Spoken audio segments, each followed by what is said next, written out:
I didn't get that promotion. I worked so hard for it, but maybe that wasn't enough. Maybe I should have pushed myself more. Maybe I should have taken up more responsibilities. They kept saying, this is the way to be successful. I should have listened to them. Namaste, everyone. I'm Greesha, a yoga educator. And that was also Greesha, 4 years ago, just before I decided to break up with my 8 years long corporate career. I realized something, that I would rather deal with those tight hamstrings than those tight deadlines. And in that process, I discovered the most powerful mantra to be successful. But before I share that with you, let me give you a sneak peek into what success does not look like.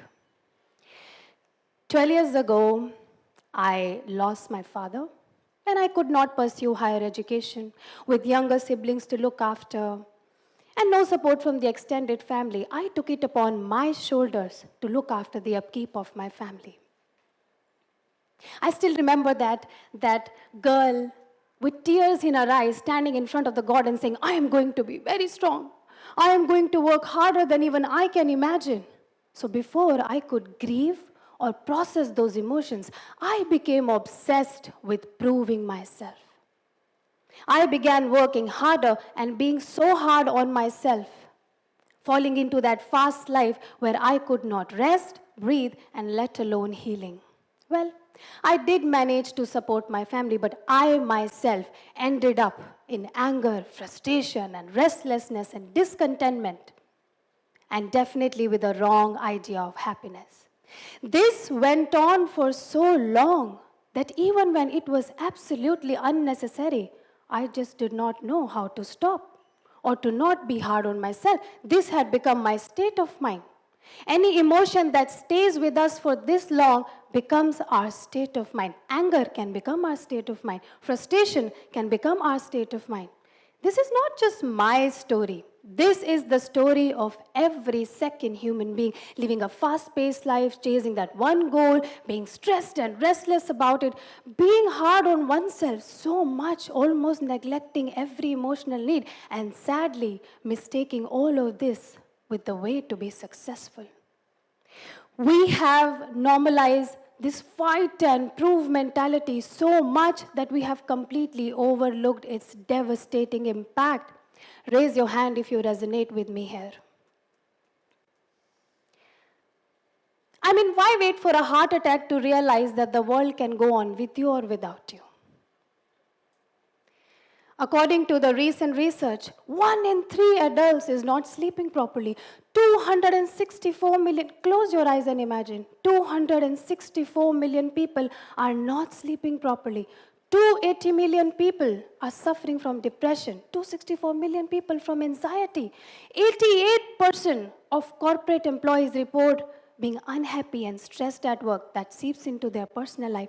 And tragically, a 26-year-old young woman lost her life to work stress and a toxic boss. In another scenario, a toxic boss said that only death is excused when an employee meets with an accident and runs late for work. This toxic boss, my friends, is that human being who has adopted the wrong idea of success. Who has created this idea? We. So who should change it? We. How? Only by changing oneself. The problem is not in fast life. The problem is in our inability to slow down, to retreat back. Not only we are losing ourselves in this race, I think we are also failing as a human being. That toxic boss is an example of that. In 2020, when Corona happened, God pressed a pause button for everybody. Everything slowed down. All of us were shut indoors. At first, I was also busy making Dalgona coffee like everybody else. But soon, that identity crisis kicked in. That fear crept in. That all that I had been considering a successful life, if this is taken away from me, who am I? I am going to be very, very unhappy. I am not going to be. I have always been unhappy. And yoga came to my life in that distress. And thanks to that, I reflected on my mental, physical, and emotional health, which was in a very bad shape. The more time I spent with myself slowing down, the more all those emotions that I had buried for years began surfacing. I'm going to take a short pause to tell you this is the power of slowing down. This is what it does to you. It begins to heal. So for the first time in life, I actually felt what healing looks like. All this while when I was trying to be very, very strong, I had so many people come appreciate me, pat on my shoulders. You are such a warrior, you're so courageous, you're so strong. Not even a single human being sat next to me and said, you know what, Greesha, it's okay to feel weak sometimes. It's all right to be a little vulnerable or not to be so hard on oneself. It's okay to just let go. So this was not just a random realization for me. This little window gave me the purpose of my life. This little window, this slowdown helped me decide my purpose. And that was, I am going to be that human being who will help people slow down, connect to themselves, find their true potential, and win at life, as opposed to just chasing success. So whoever is listening to this, you, me, each one of us, not those yoga educators or fitness enthusiasts or spiritual leaders, each one of us have huge responsibility on our shoulders to normalize, slow down, to encourage people to win at life as opposed to just chasing success. And that begins by changing oneself. It's not just the yoga and meditation that we do on the mat. That, of course, helps. But what we do beyond the mat shapes our mind. So now I am about to share with you the most effective, most powerful, yet the most simplest practices we can bring to our life to embrace slow down. And the good part, it goes hand in hand with your fast life. So here's what I did to begin with. I broke up. I broke up with negative emotions by patching up with my breath. Imagine this, we are really, really angry and someone comes and hugs us. What happens? Instantly, our breath slows down, gets calmer. Emotional state begins to change. 5 minutes of deep breathing can change our brain waves from beta, stress, to alpha, relaxation. Imagine if we could take out just a few minutes, not too much, just a few minutes every day to connect with our breath consciously before we leave the house. The amount of power we will get over our emotions is unimaginable. By doing that, not only we will change ourselves, but anyone who comes in contact with us will feel the same calm. No matter what the situation is, we will always respond with calm and clarity. The moment I realized it, I actually started hugging people when they were angry. Always worked. Just don't try on your partners. Kidding. I said no. No to those extra responsibilities I had been taking. No to this workaholic mind, that's a tough one. No to that extra piece of dessert and that extra piece of advice. हम ना सबकी जिम्मेदारी उठाने की कोशिश करते हैं, सबकी, सिर्फ खुद की नहीं उठाते, क्योंकि दूसरों को ना नहीं बोल सकते, खुद को तो बोल सकते हैं ना. Till the time I was saying yes to everybody, of course I was making them happy by pleasing them. But the moment I said no to things that burdened me, I made this self better, influencing thousands others. The real happiness is that I slept with positive thoughts. Do we ever get to bed in our work clothes? We don't. Why? Because we know after a long day, our body needs to unwind and pajamas do the trick. But what about our mind? What do we do for that? Picture this. You are really tired and exhausted from a long day of work, but the moment we enter into the house, we are welcomed with a warm light. Gentle fragrance of incense coming into the nose, beautiful meditative music into the ears. Instantly, the cortisol level will drop down. By the time we hit the bed, melatonin on the rise, getting you ready for the sleep. As we slip into the bed, we take 5 minutes to reflect on the whole day. Whatever made us heavy, we release it. We turn it into positive with gratitude. Never sleep with negative thoughts. I repeat, they multiply in your sleep. Never sleep with negative thoughts. Doesn't matter how our day goes, because many a times that's not in our hands entirely. But 2 times in the day, morning and night, are truly ours. And what we do in that time shapes up our rest of the day. So make our house conducive to slow down. These are the real-time pictures of my house, where even today, Sayakal Sandhya rituals are followed. I did nothing. You heard me right. At least once a week or for 1 hour in the week, I did nothing. See, we have equated productivity with constant activity. But what non-activity can do to our brain is beyond words. Imagine a glass with dirty water in it, and we keep stirring it. Will we ever get to see the clear water? No. All we have to do is let the glass sit for some time. The mud will settle down and the clear water will rise up. This is the power of non-activity. So what do we have to do? Just simply once a week shut off ourselves from everything. Each and everything. No meditation, no yoga, no exercise, no work, no listening to music. Just being with oneself for 1 hour.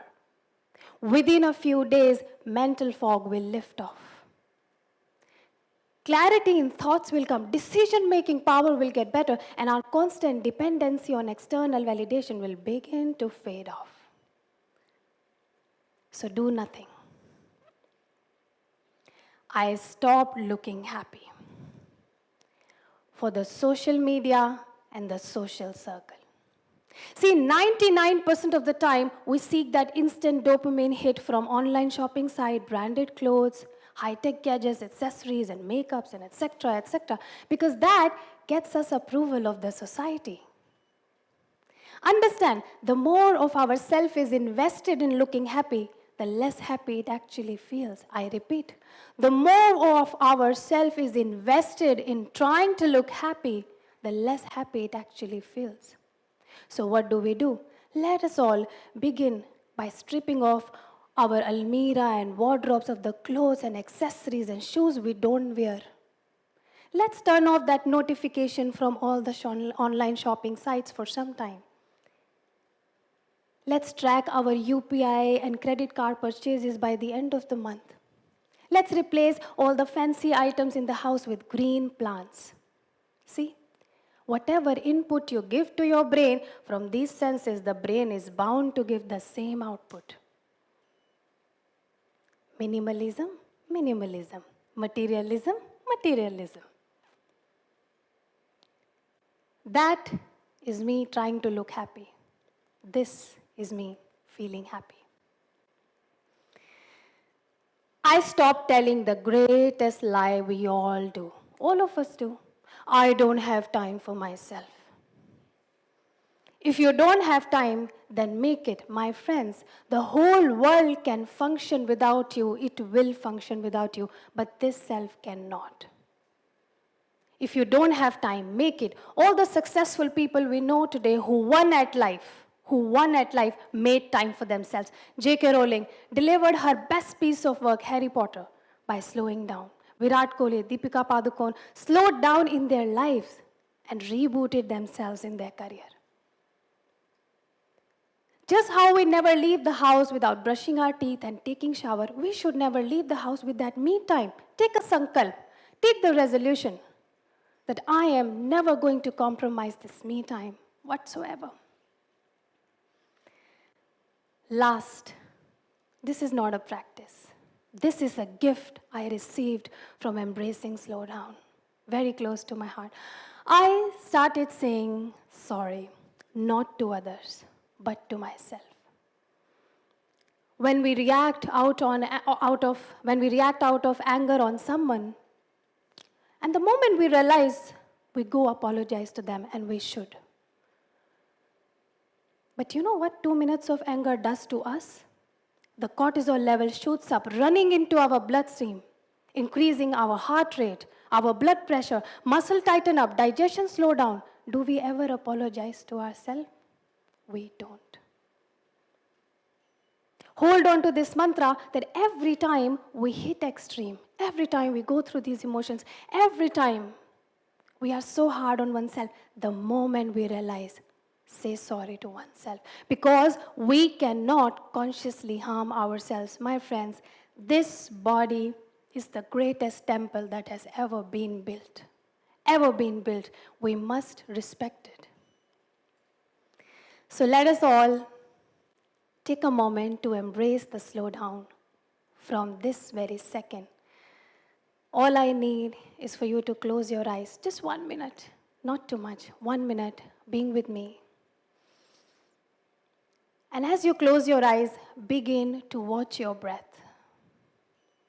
By just watching it, it has already started slowing down. And let us all apologize to oneself. Bring your right hand on the top of your head, on your crown, gently pressing it. And mentally say, I am sorry. Both the hands on your face. I am very, very sorry. On your heart. I am so very, very sorry. On your abdomen. I am very sorry. On your thighs. I am very, very sorry. Open your eyes gently with a smile. खुद को खोकर कुछ पाया तो क्या पाया? Never lose yourself, no matter how lucrative the trade-off is, because your unique self is meant to win the world as it is. Try to be successful. Try not to be successful, but rather win at life, because that is real success.